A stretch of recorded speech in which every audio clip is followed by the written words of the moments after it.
আমার এক ভাইকে আমি যখন একটা স্কুলে নিয়ে যাই, সেখানে বলা হয়েছিল যে আদিবাসীদেরকে আমরা স্কুলে ভর্তি নিব না, কারণ তারা স্কুলে নিয়মিত আসে না বা তাদের পোশাক পরিচ্ছন্ন অপরিচ্ছন্ন থাকে, এই ধরনের কথাগুলো বলা হয়েছিল।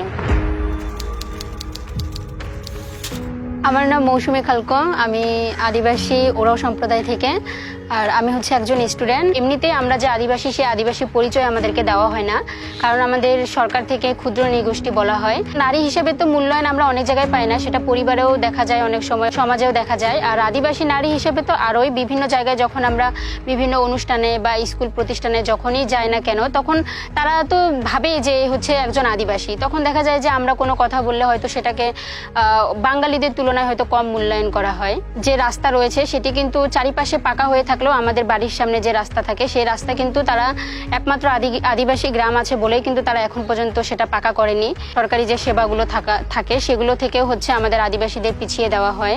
আমাদের যে কমিউনিটির লোকজনদেরকে কিন্তু এসব ভাতাগুলো দেওয়া হয় না।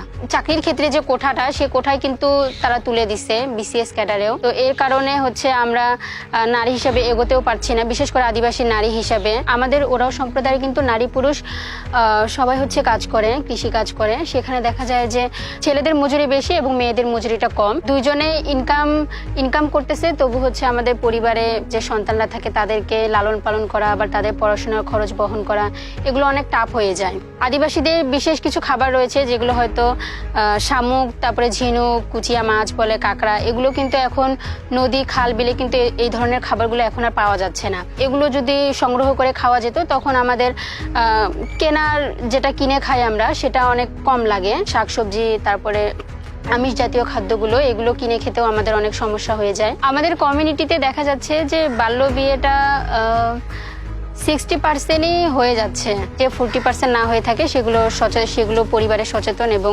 শিক্ষার হার থাকে বিধায় তারা বাল্য বিয়ের শিকার হয় না। আমরা তো যে সমাজে বাস করি, আশেপাশে তো অবশ্যই বাঙালি আছে। তো এই ক্ষেত্রে দেখা যায় আমরা নারীরা অনেক সময় নিরাপত্তাহীনতায় ভুগি। রাস্তাঘাটে চলার পথে হয়তো তারা বিভিন্ন কটু কথা বলে। আসলে দেশের অবস্থা একটু খারাপ। নির্বাচনটা শেষ না হওয়া অবধি ভালো একটা পরিস্থিতিতে আসবে না। প্রথমত একটা বাল্য বিয়ে, এটা আমি হারটা কমাতে চাই। আর দ্বিতীয়ত শিক্ষার হার বৃদ্ধি করতে চাই। আর তৃতীয়ত আমাদের যে এলাকায় যে রাস্তাঘাটের সমস্যা, এই সমস্যাটা আসলে দূর করতে চাই।